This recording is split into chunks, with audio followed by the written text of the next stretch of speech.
So I've gone through a lot of different audio workstations here on my channel, but this one by far has the least amount of information about it on the internet, making my job a bit harder here. However, we're still going to use what we have to explore Bitwig Studio, which was recommended by my viewers. I also explored the small Bitwig subreddit for help as well, and there's a small but dedicated number of fans of the software, which was nice to see. Firstly, Bitwig was compared heavily to Ableton, and I quickly found out the company behind Bitwig was formed by ex-Ableton engineers. It was created by 4 men named Claes Johnson, Pablo Serra, Nicholas Allen, and Volker Schumacher, who are based in Berlin. Bitwig joined the party fairly late in terms of digital audio workstations, with development starting in 2009 and releasing 5 years later in 2014.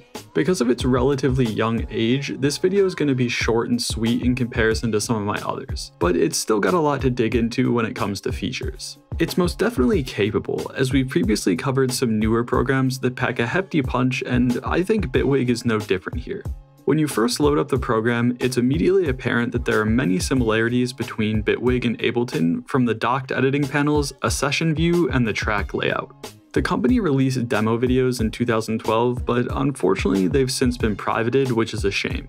Sadly, this is basically all the info about the early stages of this product that I could find, so instead we're going to focus on the people who created it, and then dive into the evolution between versions. Claes Johnson graduated from Lund University with a degree in electrical engineering in 2004 and quickly started working on Ableton Live after. Pablo, on the other hand, has next to zero info on him other than that he works on Bitwig Studio, so moving on. Nicholas Allen is one of the older from the group, graduating college in 1996 from the University of Southampton with a degree in computer science. He's got a bit more of a varied past, working at a few different companies like Dynex, Sun Systems, Ableton, and then in 2010 became the CTO for Bitwig. Much like Claes, Volker graduated college and soon started working for Ableton, and then went on to co-found Bitwig as well as develop the program. These 4 dudes were quite the group and all had different talents. It's actually kind of remarkable that these 4 ended up working on Ableton together, because if they hadn't, Bitwig may have never seen the light of day. Anyways, let's get into the first version of Bitwig and see what it had to offer in 2014.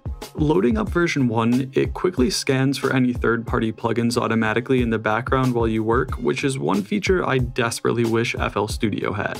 I think the most obvious thing to start here with would be its clip-based workflow. It's incredibly simple to get started dragging some audio samples into the track list, adding some effects, and just like that you've got some rhythm.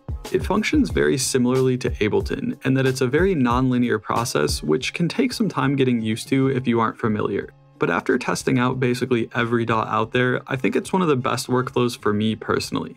From the jump, dragging an audio clip in will result in Bitwig automatically stretching the sample to the tempo of your project, which again is beautiful for quality of life.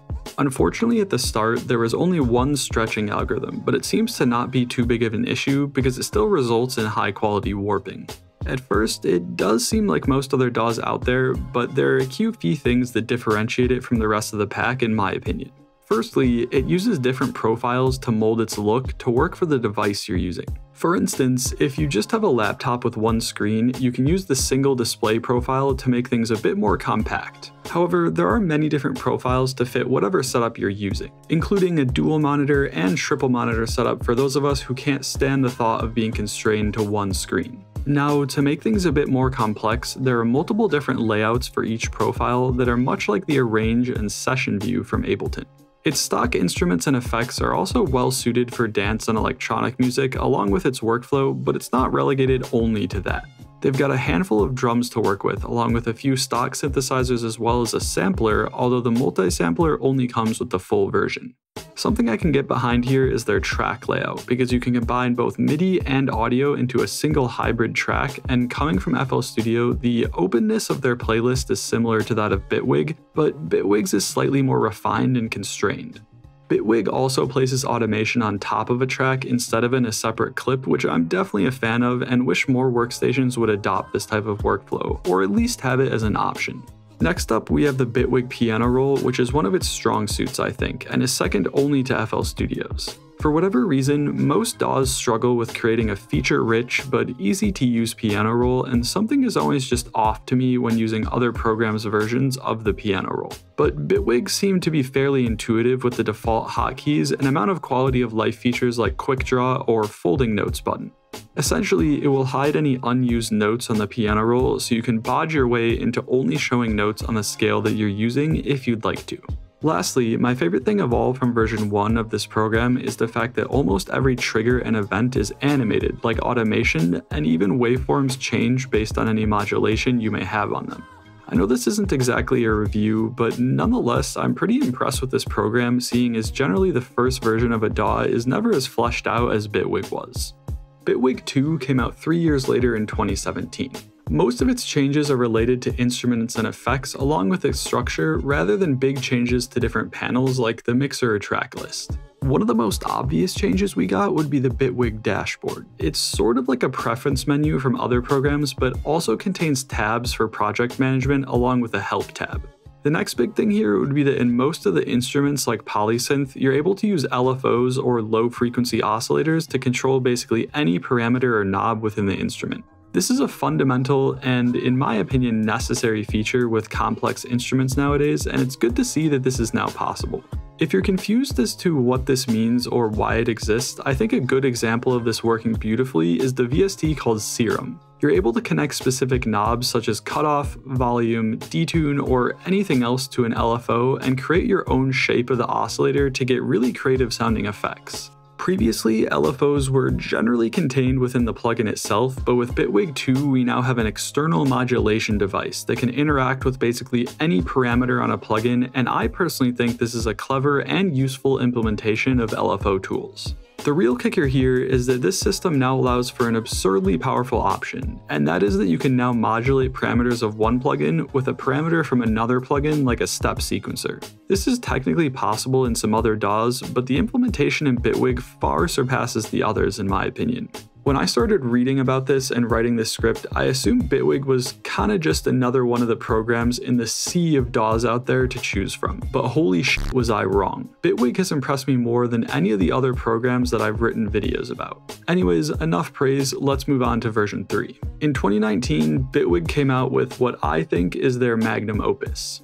I was reading an article from soundonsound.com where they had said that the company behind Bitwig had been toiling away at creating a fully modular user experience, and we saw some of that peek in version 2. However, with version 3 we received what they dubbed the grid, which is the on-screen modular environment. To me, the grid reminds me of FL Studio's Patcher, and that it's basically a sandbox to implement as many devices as you want that interact with each other.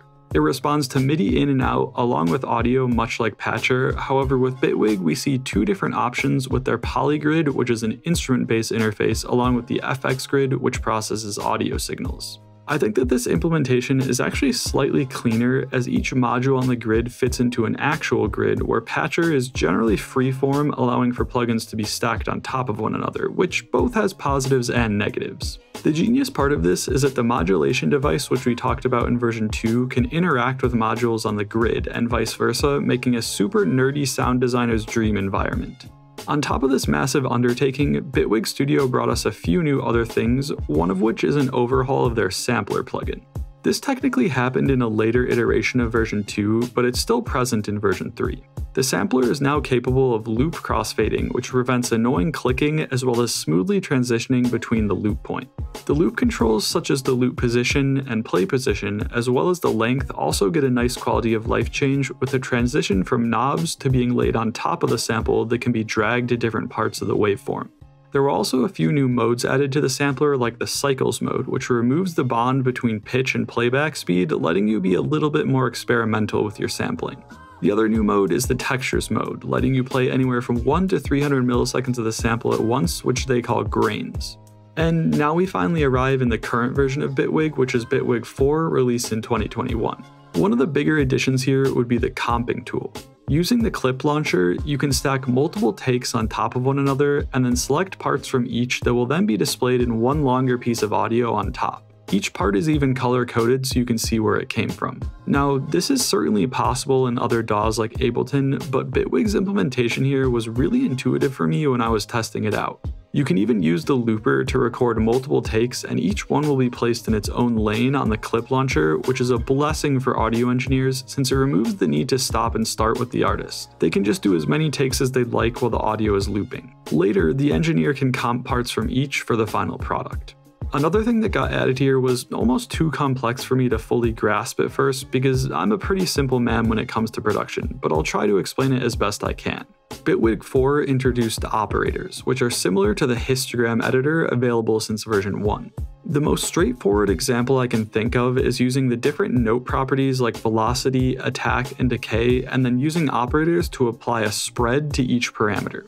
Doing so will result in the velocity of a note or a group of notes to be randomized with each playback, but its value will be within the spread that you provide. To me, this feature is a very unique way to add humanization to your music. When computers started taking over the music production world during the late 90s and 2000s, a lot of music started becoming hyper-quantized because, well, before we didn't really have this option and it made everything stick to the grid in perfect time. This type of quantization does suit electronic music and other genres quite well because they are by their very nature electronic and digital. However, with certain other types of performances, like an artist simply playing piano, it sounds very unnatural to have every single note being played exactly on time and at the same volume or velocity. With operators in Bitwig, you can apply a spread to almost any parameter, bringing back the human element to computerized music, which I think is a fantastic option to have. Honestly, writing this video was a pretty pleasant surprise for me. I've read about many different programs and topics for videos, but Bitwig turned out to be one of the more interesting ones for me. If you enjoyed the Ableton workflow or you're looking to get into a new DAW, I'd give Bitwig a shot. I was really impressed with the progress they've made in the short years that they've been around, and they always seem to know what they're doing when it comes to music production. Thank you guys for watching, stay safe out there, and I'll see you in the next video.